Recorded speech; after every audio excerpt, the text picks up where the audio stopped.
कल्पना करा, एक अत्यंत घनदाट आणि गूढ असं जंगल. जर तिथे कोणी परका माणूस चुकून जरी शिरला ना, तर तो कधीच जिवंत परत येत नाही. पण या जंगलाचे रक्षण करणारी अशी कोणतीही उघड सेना दिसत नाही. तिथे ऐकू येते ती फक्त पक्ष्यांची किलबिल, प्राण्यांचे काहीतरी विचित्र आवाज आणि वाऱ्याची सळसळ. अगदी. पण हे आवाज म्हणजे नुसता निसर्ग नसून ती एक अत्यंत प्रगत आणि गुप्त अशी लष्करी भाषा आहे. आणि या जंगलाच्या अंधारात अशी एक फौज लपून बसली आहे, जी पुढची चक्क 100 वर्षे एका महाभयंकर क्रांतीची वाट पाहत स्वतःचं रक्त सांडणार आहे. बापरे, ऐकायलाच अंगावर काटा येतो. हो ना. तर आपल्या या आजच्या सखोल चर्चेत स्वागत आहे. आज आपल्या हाती एक असा दस्तऐवज लागला आहे जो एखाद्या हॉलिवूडच्या थरारक रहस्यमय चित्रपटाची स्क्रिप्ट वाटू शकतो. आणि आश्चर्याची गोष्ट म्हणजे हा कोणताही चित्रपट नसून मानवी संघर्षाच्या आणि मानसशास्त्राच्या एका अत्यंत खोल अशा वास्तवाचं वर्णन करणारा दस्तऐवज आहे. बरोबर. तर आजच्या आपल्या या चर्चेचा मुख्य स्रोत आहे बाजिंद नावाच्या एका पुस्तकातील पृष्ठ क्रमांक 78 वरील एक अत्यंत रहस्यमय उतारा. आज आपण फक्त एका कथेवर बोलणार नाही आहोत. नक्कीच नाही. आपला उद्देश एका अशा गुप्त सेनेचा आणि परंपरेचा उलगडा करणं आहे, जिची सुरुवात प्राण्यांच्या त्या गूढ भाषेपासून होते आणि जिचा शेवट एका मोठ्या क्रांतीच्या उदयाने होतो. हे सर्व अत्यंत प्रतिकूल परिस्थितीत का आणि कसं घडलं याचे आपण तुकडे जोडणार आहोत. हा प्रवास खूपच रंजक असणार आहे. कारण कसं, जेव्हा आपण इतिहासाकडे पाहतो तेव्हा फक्त घटना वाचणं पुरेसं नसतं. त्या घटनांमागील मानवी प्रवृत्ती, त्यांच्या जगण्याच्या पद्धती आणि विशेषतः त्यांच्या विचार करण्याच्या पद्धती समजून घेणं जास्त आवश्यक असतं. हो, ते तर आहेच. मग आपण थेट उतार्यातील त्या पहिल्या आणि सर्वात लक्षवेधी व्यक्तिमत्वाकडे वळूया. सूर्यकांत. ह्या माणसाकडे एक विलक्षण कौशल्य असल्याचं या उतार्यात नमूद केलं आहे. त्याला म्हणे प्राण्यांची गूढ भाषा जाणण्याची कला अवगत होती. हो, अगदी स्पष्ट लिहिलंय तसं. आता आजच्या काळात हे एखाद्या सुपरहिरोकडे असलेल्या महाशक्तीसारखं वाटू शकतं. किंवा जर तांत्रिक भाषेत सांगायचं तर हे जणू काही एखादा एन्क्रिप्शन कोड असल्यासारखं आहे. पण मला इथे एक गोष्ट समजून घ्यायची आहे. प्रत्यक्ष युद्धात किंवा जगण्याच्या संघर्षात प्राण्यांची भाषा समजणे हे नेमकं कसं काम करत असेल? हा फक्त एक भावनिक मुद्दा आहे की यामागे काही ठोस विज्ञान असू शकतं? यामागे अत्यंत प्रगत असं लष्करी विज्ञान आहे, ज्याला आपण आजच्या काळात टॅक्टिकल इंटेलिजन्स म्हणतो. अच्छा. हो. विचार करा, शत्रूची एखादी तुकडी जंगलातून सावधपणे पुढे सरकत आहे. त्यांनी कोणतीही हालचाल केलेली नाहीये, आवाज केलेला नाही, पण त्यांच्या पावलांच्या आवाजामुळे किंवा वासाने जंगलातील पक्ष्यांचा एक थवा अचानक आकाशात उडतो. बरोबर. किंवा एखाद्या विशिष्ट प्रकारच्या माकडाने धोक्याचा इशारा देणारा आवाज काढला. आता सामान्य माणसासाठी तो फक्त जंगलाचा गोंगाट असेल, पण ज्याला ही भाषा समजते त्याच्यासाठी तो एक स्पष्ट रेडिओ मेसेज आहे की शत्रू पश्चिमेकडून येत आहे. अरे बापरे, म्हणजे निसर्गाचाच वापर एका विशाल रडार सिस्टम सारखा करणं. अगदी तसंच. आणि सूर्यकांत फक्त हे स्वतःपुरतं मर्यादित ठेवत नव्हता. उताळ्यात म्हटलं आहे की त्याला अनेक स्नातक म्हणजे शिष्य तयार करायचे होते. स्वतःपुरतं ज्ञान ठेवायचं नव्हतं त्याला. हो, हे ज्ञान समाजाच्या उपयोगी पडावं अशी त्याची पवित्र आणि निस्वार्थी भावना होती. त्याला माहितीची मक्तेदारी नको होती, तर त्याला एका यंत्रणेची उभारणी करायची होती. पण इथेच ना एक खूप विचित्र मानवी प्रवृत्ती समोर येते. मी उतार्यात वाचत होते, तिथे स्पष्ट लिहिलं आहे की त्याच्या या विलक्षण कौशल्यामुळे लोक त्याला चक्क देवाचा अवतार मानू लागले होते. हो, नेहमीच आहे हे. पण सूर्यकांत स्वतःला एक साधा मनुष्यच मानत होता. मला हा लोकांचा दृष्टिकोन थोडा खटकतो. एखाद्या व्यक्तीकडे असामान्य कौशल्य दिसलं की समाज लगेच त्याला देवत्व का बहाल करतो? हे केवळ आदरापोटी होतं की यामागे काही वेगळी मानसिकता असते? खरं तर आदराचा भाग नक्कीच असतो, पण त्यापेक्षा मोठा भाग हा स्वतःच्या जबाबदारीतून पळ काढण्याचा असतो. पळ काढण्याचा म्हणजे ते कसं काय? कसं आहे, जेव्हा समाज एखाद्या माणसाला देव बनवतो तेव्हा तो समाज अप्रत्यक्षपणे स्वतःला सांगत असतो की हा तर देव आहे, त्यामुळे हा असे चमत्कार करू शकतो.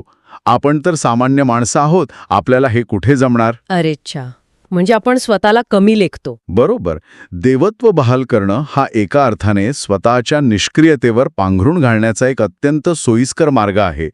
जर सूर्यकांताला त्यांनी माणूस मानलं असतं, तर तो जर हे करू शकतो तर आपण का नाही, हा प्रश्न त्यांना स्वतःला विचारावा लागला असता. बापरे, हा विचार खरोखरच चक्रावून टाकणारा आहे. म्हणजे समोरच्याला देव बनवून आपण स्वतःला त्याच्यासारखं महान काम करण्याच्या ओझ्यातून मुक्त करतो. आता मला समजतंय की सूर्यकांतनं हे देवत्व का नाकारलं असेल. होय ना, कारण त्याला पूजा करून घेण्यासाठी मंदिरात बसायचं नव्हतं, त्याला लढण्यासाठी माणसं हवी होती. जर तो देव बनला असता तर लोक त्याचे पाय धरून त्याच्या पाया पडून निघून गेले असते. पण त्याला स्वतःला जमिनीवर ठेवून एक साधा माणूस म्हणून महाराष्ट्राच्या कानाकोपऱ्यातून निस्वार्थी वीरांना एकत्र करायचं होतं. त्याची हीच कृती त्याला खऱ्या अर्थाने महान बनवते. आणि या निस्वार्थी वीरांना एकत्र करून त्याने जे उभं केलं ते आणखीनच धक्कादायक आहे. उतार्यात पुढे नमूद केलं आहे की त्याने चंद्रगड येथे बाजींचं एक झपाटलेलं जंगल निर्माण केलं. हो, बाजींचं जंगल. तिथे असा नियम बनवला गेला की तिथे पाऊल ठेवणारा कोणताही म्हणजे परका माणूस जिवंत परत जाणार नाही. केवळ महाबळेश्वरच नाही तर संपूर्ण महाराष्ट्रात बाजिंदबद्दल आख्यायिका आणि अंधश्रद्धा पसरवल्या गेल्या. आजच्या काळातील एखाद्या उत्कृष्ट सायकोलॉजिकल वॉरफेअर सारखं हे वाटतं. अगदी. पण 100-200 लोकांनी संपूर्ण महाराष्ट्रात अशी दहशत नेमकी कशी निर्माण केली असेल? इथेच त्यांच्या प्राण्यांच्या गूढ भाषेचा आणि रणनीतीचा संगम पाहायला मिळतो. बघ ना, कोणतीही अंधश्रद्धा किंवा आख्यायिका आपोआप पसरत नाही. ती अत्यंत पद्धतशीरपणे पेरावी लागते. म्हणजे जाणीवपूर्वक. हो. कल्पना करा, शत्रूचे 10 सैनिक जंगलात गस्त घालण्यासाठी गेले. त्यातील 9 जणांना अत्यंत गुप्तपणे आणि भयानक पद्धतीने मारलं जातं.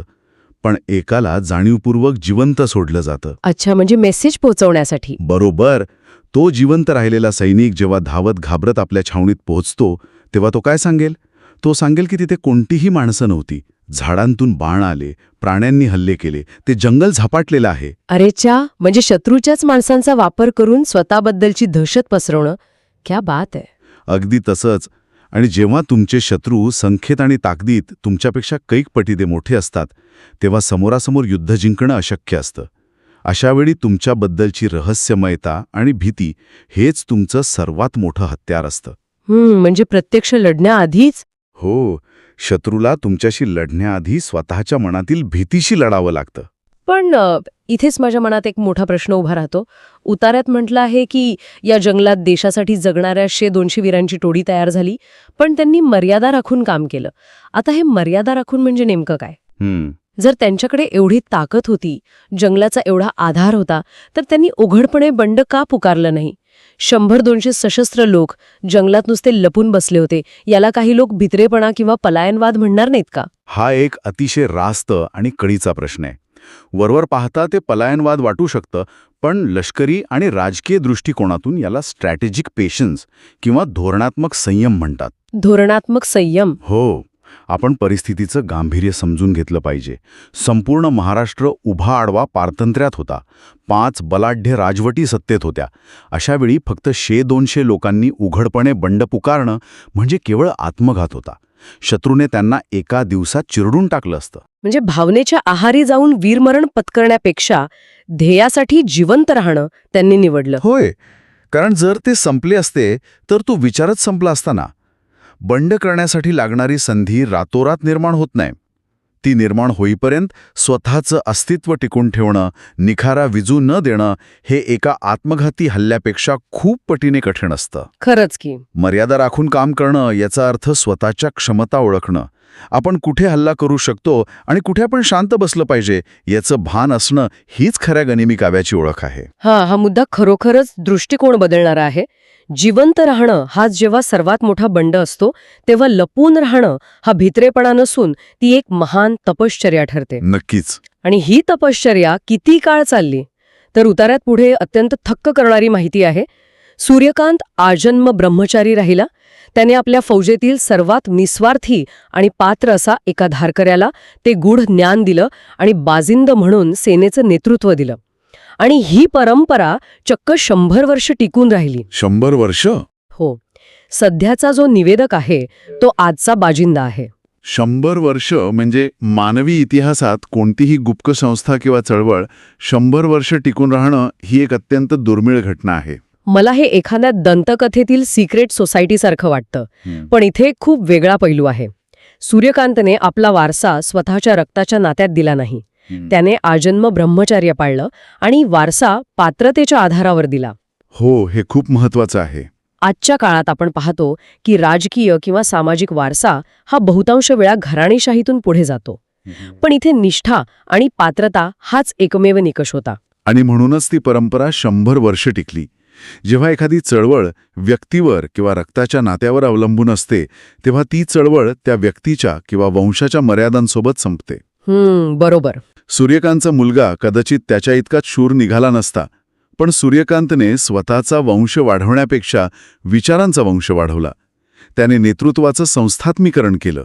जो सर्वात योग्य तोच बाजिंद. 100 वर्ष एकच ध्येय, पिढ्यानपिढ्या जपणं, तेही अशा परिस्थितीत जिथे तुम्हाला कोणीही ओळखत नाही, तुमच्या शौर्याचे कोणी पोवाडे गात नाही, तुम्हाला कोणतंही मेडल मिळत नाही. हे किती भयानक असेल. अगदी. आजचा बाजिंद सांगतो की त्यांनी आपला हाडामास शिंपून हे जंगल आणि दहशत टिकवून ठेवली आहे. म्हणजे 3 ते 4 पिढ्या फक्त एका अंधुक आशेवर जंगलात खितपत पडल्या होत्या. हीच ती सहनशीलतेची परिसीमा आहे. त्यांनी स्वतःला इतिहासाच्या पानांवरून पुसून घेतलं, जेणेकरून भविष्यातील इतिहास लिहिला जावा. बापरे, किती खोल विचार आहे हा. पण या सर्व त्यागाच्या पार्श्वभूमीवर जेव्हा आपण उतार्यातील पुढच्या भागाकडे वळतो ना, तेव्हा एक अत्यंत अस्वस्थ करणारी आणि भयानक दरी समोर येते. समाजाची स्थिती. हो, सध्याचा बाजिंद जेव्हा गुप्तपणे संपूर्ण महाराष्ट्र फिरला, तेव्हा त्याने जी परिस्थिती पाहिली तिचं वर्णन उतार्यात केलं आहे. जागोजागी अन्याय आणि अत्याचार सुरू होते. परकीय आक्रमणांच्या टोळधाड आळीपाळीने तुटून पडत होत्या. पण सर्वात विदारक गोष्ट ही नव्हती. सर्वात विदारक गोष्ट होती ती समाजाची अंतर्गत स्थिती. अगदी. उतारात म्हटलं आहे की वतने आणि जहागिरीसाठी स्वकीय बांधवांचे गळे आनंदाने चिरणारी पिढी तयार झाली होती. आपण परकीय सत्तेच्या अधीन किंवा गुलाम आहोत हेच मुळी लोकांना समजत नव्हतं. खरंय. धर्म आणि मानवता तर नावालाही शिल्लक नव्हती. जेव्हा मी हे वाचलं तेव्हा माझ्या अंगावर काटा आला. एकीकडे बाजिंदची फौज देशासाठी जंगलात 100 वर्ष हाडामास शिंपत आहे आणि दुसरीकडे ज्या समाजासाठी ते लढत आहेत तोच समाज वतनांच्या तुकड्यांसाठी एकमेकांचं रक्त पित आहे. हे भयानक आहे.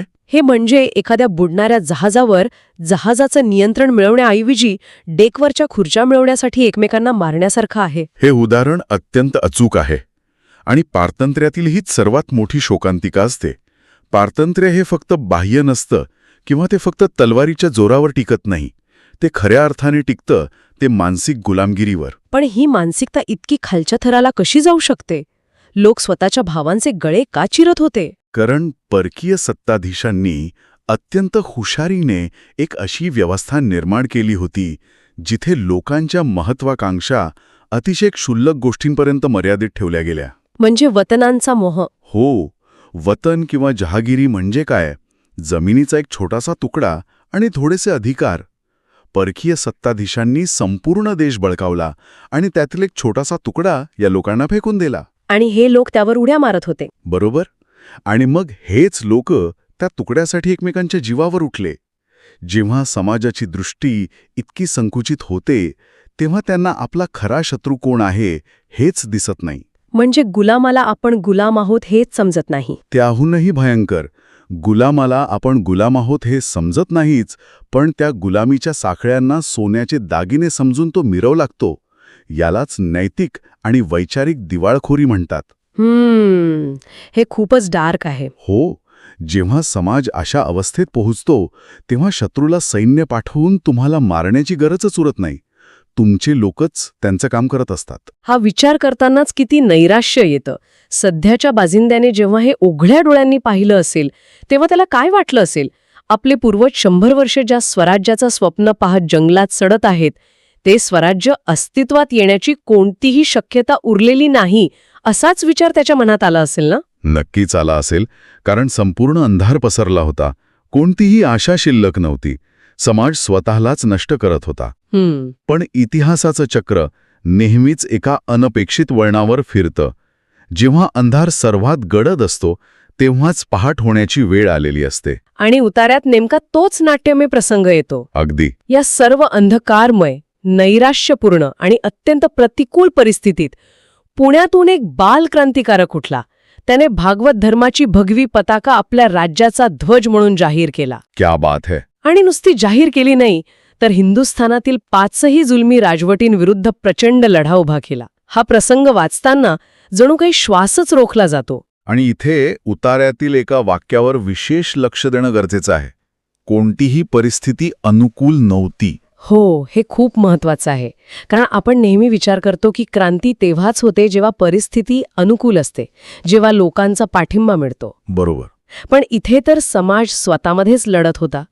5 बलाढ्य राजवटी छाताडावर नाचत होत्या. अशा वेळी एका बालक्रांतिकारकाने उभे राहणे हे सर्व तर्कांच्या पलीकडचे आहे. आणि म्हणूनच बाजिंदच्या 100 वर्षांच्या तपश्चर्येचा अन्वयार्थ इथे लागतो.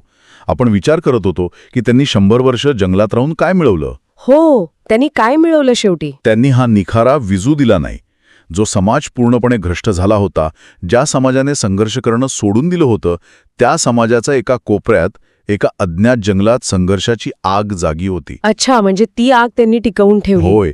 बाजिंदासारख्या गुप्त चळवळींनी जो मानसिक आणि धोरणात्मक पाया तयार करून ठेवला होता, कदाचित तोच पाया या बालक्रांतिकारकाला एक वणवा पेटवण्यासाठी उपयोगी पडला. विरुद्ध उभं राहण्याचं धाडस अचानक आकाशातून पडत नाही. त्यामागे अशा अनेक अज्ञात बाजिंदांचा 100 वर्षांचा त्याग असतो, जो कधीच इतिहासाच्या मुख्य पानांवर येत नाही. अगदी बरोबर. आणि हाच या उतार्याचा सर्वात मोठा धडा आहे. क्रांती कधीच एका रात्रीत होत नाही. ती दृश्य स्वरूपात एका क्षणी दिसते, पण तिच्या मागे अनेक दशकांचे, पिढ्यांचे अदृश्य बलिदान असते. या संपूर्ण चर्चेचा आपण जर थोडक्यात मागोवा घेतला तर हा प्रवास किती थक्क करणारा आहे. सुरुवातीला प्राण्यांची ती गूढ भाषा जाणणारा आणि देवत्व नाकारणारा सूर्यकांत. त्यानंतर 100-200 वीरांनी अंधश्रद्धेचा हत्यार म्हणून वापर करून उभं केलेले एक गुप्त जंगल, धोरणात्मक संयम राखत 100 वर्षे चालवलेली एक गुप्त संस्था. हो. आणि दुसरीकडे वतने आणि जहागिरीच्या मोहात पडून एकमेकांचे मुडदे पाडणारा आणि मानसिक गुलामगिरीत खितपट पडलेला विदारक समाज. आणि सरतेशेवटी या सर्व अंधाराला चिरून पुण्यातनं उदयलेला तो बालक्रांतिकारक, ज्याने स्वराज्याची ठिणगी टाकली. हा उतारा फक्त एका विशिष्ट काळापुरता मर्यादित नाहीये. मानवी प्रवृत्ती आणि समाजाची मानसिकता या गोष्टी काळानुसार फारशा बदलत नाहीयेत. श्रोत्यांसाठी हा नक्कीच एक विचार करण्याजोगा आणि आत्मपरीक्षणाचा क्षण असू शकतो. आपण पाहिलं की तत्कालीन समाज वतने आणि जहागिरींसाठी स्वतःचं अस्तित्व विसरला होता. पण आजच्या आधुनिक जगातही आपण कोणत्या तरी नवीन वतनांच्या आणि जहागिरींच्या आहारी जाऊन आपलं मूळ ध्येय विसर तर नाही आहोत ना? आजचं वतन कदाचित जमिनीचं नसेल. बरोबर. ते आधुनिक मोह असू शकतात. सोशल मीडियावरील लाईक्स आणि प्रसिद्धीचं व्यसन असू शकतं. कॉर्पोरेट जगातील एखादं मोठं पद मिळवण्यासाठी एकमेकांना खाली खेचण्याची प्रवृत्ती असू शकते. किंवा तात्पुरत्या आर्थिक फायद्यांसाठी तत्वांशी केलेली तडजोड असू शकते. नक्कीच. या सर्व क्षुल्लक गोष्टींसाठी आपणही तर एकमेकांचं मानसिक खच्चीकरण करत नाही आहोत ना? आपल्या आत दडलेली ही आधुनिक गुलामगिरी आपण ओळखली आहे का? हा प्रश्न आपण सर्वांनी स्वतःला विचारणं गरजेचं आहे. कारण पारतंत्र्य हे जोपर्यंत आपण मान्य करत नाही, तोपर्यंत आपण स्वतंत्र होऊ शकत नाही. अगदी 100% खरंय. पण या सर्व सखोल चर्चेच्या शेवटी माझ्या मनात एक असा प्रश्न निर्माण झालाय, जो या उतार्यात दिलेला नाहीये, पण या संपूर्ण घटनाक्रमातून तो अत्यंत नैसर्गिकरित्या उभा राहतो. आणि हा प्रश्न थोडा अस्वस्थ करणार आहे. अच्छा, कोणता प्रश्न? आपण पाहिलं की बाजींसारख्या गुप्त संघटनांनी 100 वर्ष सावल्यांमध्ये अंधारात राहून काम केलं. ते जंगलाचे राजे होते, पण गुप्तपणे. त्यांची संपूर्ण ओळख, त्यांचं संपूर्ण आयुष्य हे अदृश्य राहण्यातच होतं. हो, ते तर आपण मगाशीच बोललो. आता विचार करा, जेव्हा हा बालक्रांतिकारक सर्व जुलमी सत्ता उलथवून लावेल आणि उघडपणे आपलं स्वराज्य स्थापन करेल, जेव्हा राज्यात प्रशासनाची घडी बसेल, कायदे लागू होतील, तेव्हा या बाजींचं काय होत असेल? बापरे, हा खरोखरच एक अतिशय खोलवर जाणारा विचार आहे. होय ना? ज्या माणसांना 100 वर्ष जंगलात लपून राहायची, कायद्याच्या चौकटी बाहेर राहून गनिमी काव्याने लढायची सवय लागली आहे, ते अचानक उजेडात कसे येत असतील? अवघड आहे ते. ते या नव्या प्रशासनात, नव्या उघड सैन्यात सामील होऊन सामान्य सैनिकांसारखं जीवन जगतात. की आपलं कार्य आता संपलं, स्वराज्याची स्थापना झाली असं मानून ते कायमचे इतिहासाच्या अंधारात अदृश्य होतात? ध्येय प्राप्त झाल्यानंतर ज्यांनी ध्येयासाठी आपलं संपूर्ण अस्तित्व मिटवून टाकलं होतं, त्या माणसांचं पुढे काय होतं? या प्रश्नाचं उत्तर देणं खरंच खूप कठीण आहे. हो ना, श्रोत्यांसाठी हा नक्कीच एक विचार करण्याजोगा प्रश्न आहे. एका अज्ञात उतार्याने आपल्याला मानवी मानसशास्त्राच्या आणि संघर्षाच्या कितीच खोल तळाशी नेला आहे हे आपण अनुभवले. याच अस्वस्थ करणाऱ्या पण महत्वाच्या विचारासोबत आपण आजची ही सखोल चर्चा इथेच थांबूया. पुन्हा भेटूया अशाच एका नवीन, रहस्यमय आणि विचार करायला लावणाऱ्या विषयासह.